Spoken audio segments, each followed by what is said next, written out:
আমি ভাবছি পৃথিবীতে আমি কি এরকম নাকি আমার মতো অনেক মানুষ আছে যারা কোনো কিছু করতে গেলে অনেকটাই লেট করে ফেলে, আলসেমি করে, আবার অনেক সময় অনেক সমস্যার কারণেও লেট হয়ে যায়। তো যাই হোক, এই লেট হওয়া জিনিসটা না একদমই ভালো লাগে না। অনেক সময় এই লেটের জন্য আমি অনেকের অনেক কথা শুনতে হয়, আবার অনেক সময় এই লেটের জন্য নিজের অনেক ক্ষতিও হয়ে যায়। আসসালামু আলাইকুম, কেমন আছেন সবাই? আশা করি ভালো আছেন। আলহামদুলিল্লাহ, আমিও ভালো আছি। এখানে আম নিয়ে এসেছে, তো আমগুলো অনেক ভালো ছিল, একটু কাঁচা পাকা মিলিয়ে এনেছে, কারণ আমগুলো খেতে খেতে আবার সবগুলো একসাথে পেকে গেলে না পরে আর খাওয়া মানে খেয়ে শেষ করা যায় না, নষ্ট হয়ে যায়। তা আর কিছুটা লিচু নিয়ে এসেছে, লিচুটা প্রায় শেষ হয়ে এসেছে, তাই বললাম যে এখন তো লিচু সিজন যাচ্ছে, তাই কয়েকটা লিচু নিয়ে আসো। তো বাচ্চাদের জন্য লিচু নিয়ে এসেছে। তো লিচু না আমি আগে অনেক পছন্দ করতাম, কিন্তু একটা সময় ছোটোবেলাতে আমি লিচু খেতে গিয়ে একটা পোকা পেয়েছিলাম, আর তারপর থেকে লিচু আমার মন থেকে উঠে গেছে। আমি এখন আর লিচু পছন্দ করি না। আমি পছন্দ করি না তাতে কি হয়েছে, কিন্তু আমার ছেলেমেয়েরা অনেক পছন্দ করে। তো এখানে ভালো দেখে লিচু নিয়ে এসেছে। আর আমি যে একবার পোকা পেয়েছিলাম এ কথা আমি আমার হাজব্যান্ডকে বলেছি, আর এর জন্যই ও সবসময় একটু ভালো মানের লিচুটাই আনে, যাতে আমি খেতে পারি, মানে একটু যাতে পোকা না পড়ে। তো যাই হোক, আজকের লিচুটা এত ভালো হয়েছে কি বলবো, আসলে অসাধারণ ছিল। এই যে আমি একটা ছুলে দেখাচ্ছি, দেখেছেন কত সুন্দর লাগছে তাই না? আর খেতেও কিন্তু অসম্ভব মজা ছিল, একদম মিষ্টি ছিল। তা আজকে লিচুটা খেয়ে আমার কাছে নিজেরও ভালো লেগেছে, আর ভাবছি আর অবহেলা করব না, এখন থেকে খাবো। কারণ পোকা হয়েছে তাতে কি হয়েছে, কিন্তু তখনকার সময় হয়তো বা একটু ভালো মানে ছিল না, তাই পোকা হয়েছে। তো এখন তো ভালোই আছে। তো যাই হোক, খাওয়া দাওয়া শেষ করে আর এখন বসে পড়লাম বাজার নিয়ে। ওই যে বললাম আমি লেট ফেল, তো এটা হচ্ছে আমার ঈদের আগের ব্লগ, মানে ঈদের আগের এই বাজারটা ছিল, তো আমি এটা মানে ছাড়তে লেট করে ফেলেছি। তো এই জন্যই আর কি বললাম যে আমি আসলে সবসময় সব কিছুতে একটু দেরি করি। আসলে ঈদের সময় না অনেক ঝামেলা হয়ে যায়, তাই সময় পাইনি, মানে সময়ের সাথে কোনো কিছু মিলাতে পারিনি। অনেকগুলো ব্লগ জমা হয়ে গেছে, ওগুলো ছাড়তে হয়েছে, এই জন্য এই ব্লগটা একদম পড়ে গিয়েছিল পিছনে।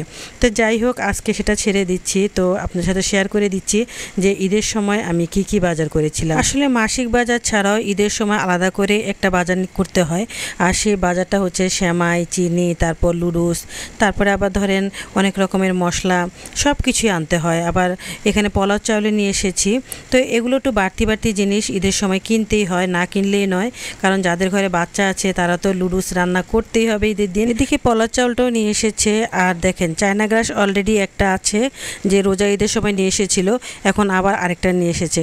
এই চায়না গ্রাসটা আমার বাচ্চারা ভীষণ পছন্দ করে। তো যাই হোক, দুটো হয়ে গেছে এখন, তো একসাথেই দুটোকে রান্না করব। যাই হোক, মাসের বাজার করে সব কিছু ব্লক করে রেখেছি, আর এখন ঈদের বাজারটা কোথায় রাখবো সেটাই চিন্তা করছি। আর এগুলো গোছাতে গোছাতে আমার একদমই সারাটা দিনে লেগে গেছে, আর এগুলো গুছিয়ে আমি এতটা ক্লান্ত হয়েছি কি আর বলবো। তো যাই হোক, ক্লান্ত হলে চলবে না, খেয়ে দিয়ে আবার শক্তি করতে হবে, যেহেতু আরও অনেক কাজ আছে। তো এখন একটা বেল নিয়ে বসলাম, এটা হচ্ছে গাছ পাকা বেল। এই গাছ পাকা বেল খেতে এত মজা হয় কি বলবো। আসলে বাজার থেকে যে বেলগুলো আনবেন সেগুলো কিন্তু একদমই গাছ পাকা না, সেগুলো কাঁচাই ফেলে ফেলে তারপর এগুলোকে একটু মেডিসিন দিয়ে তারপর পাকায়, আর সেই বেলগুলো খেতে একদমই মজা লাগে না। তা আমি এবছর 2টা বেল খেয়েছি, দুটোটাই গাছ পাকা। আমার হাজব্যান্ড নিয়ে এসেছে, আমার হাজব্যান্ড যেখানে চাকরি করে ওখানেই বেল গাছটা আছে, তো ওখান থেকেই নিয়ে এসেছে। খেতে এত মজা হয়েছে, পুরো ঘর একদম গ্রান হয়ে গেছে যখন আমি ভেঙে দিয়েছি। তো যাই হোক, এখন আমি চামিচ দিয়ে কাচিয়ে কাচিয়ে সবগুলো নিয়ে নিচ্ছি। তো এই বেলের শরবতটা আমার ঘরের বাচ্চা থেকে বুড়ো পর্যন্ত সবাই পছন্দ করে, অনেক পছন্দ করে, মানে কেউ বাদ নেই, সবাই চাই একটু একটু খেতে। তো একটা বেলের শরবত বানালে আমার ঘরে হয়ও না, মানে অনেকটা পানি দিতে হয়, অনেকটা পাতলা করে বানাতে হয় যাতে সবারই হয়। তো যাই হোক, বেলের শরবতটা আসলে ঘন এমনিতেও ভালো লাগে না, তো এখন আমি চামচ দিয়ে সবগুলো তুলে নিয়েছি। আর এই বেলের শরবত বানাতে হলে সুন্দর করে আগে ভালো করে হাত দিয়ে মুথে নিতে হবে, কারণ বেলের শরবতটা অনেকটাই দানা দানা হয়ে থাকে, আর বেলের মধ্যে প্রচুর পরিমাণ বিচি থাকে আর আঁশ থাকে। তো এগুলোকে ভালো করে কষলিয়ে কষলিয়ে তারপর বেলটা ছাড়িয়ে নিয়ে তারপর ছেঁকে নিতে হয়। তা আমি এগুলোকে ভালো করে হাত দিয়ে কষলিয়ে কষলিয়ে তারপরে একটু পানি দিয়ে দিয়েছি একটু পাতলা করার জন্য, না হলে তো থাকতে পারবো না। তো ভালো করে পাতলা করে তারপরে আমি এটাকে ছেঁকে নেব।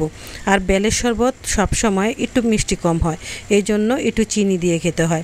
তা আমরা অবশ্য চিনি দিয়েছি, চিনিটা না দিলে একদমই তিতে তিতে লাগবে, খেতে অতটা মজা লাগবে না। তারপর দিয়ে দিলাম একটু বরফ, আর কারণ বরফটা না দিলে বেলের শরবত ঠান্ডা ঠান্ডা খেতে পারবো না, মানে একদমই ভালো লাগবে না, ঠান্ডা ঠান্ডা খেতে বেশি মজা লাগে। তো যাই হোক, সবাইকে এক গ্লাস করে দিয়ে দিয়েছি, একটু পাতলা করে বানিয়েছি, কারণ বেলের শরবতটা আমার ঘরে পাতলাটাই বেশি পছন্দ করে, আর মুখে লেগে গেলে একদমই ওদের ভালো লাগে না। তা এই যে কত সুন্দর হয়েছে দেখেছেন, খেতে যে কি ভালো হয়েছে কি বলবো আসলে। তো আপনারা যারা যারা বেলের শরবত খেতে পছন্দ করেন, বেল পছন্দ করেন, অবশ্যই কমেন্ট করে বলবেন আপনারা কিভাবে বেলটা শরবত বানিয়ে খান। তো যাই হোক, এখন আমি আমার বাচ্চাদেরকে দিয়ে দিচ্ছি। তো যাই হোক, ভিডিও শেষ প্রান্তে চলে এসেছি, এখন বিদায় নেওয়ার পালা। তো একটা লাইক তো অবশ্যই দিয়ে দিয়েছেন নিশ্চয়ই, আর একটা সুন্দর করে কমেন্ট করে দিবেন। আর ভালো থাকবেন সবাই, আজ এই পর্যন্তই, আল্লাহ হাফেজ।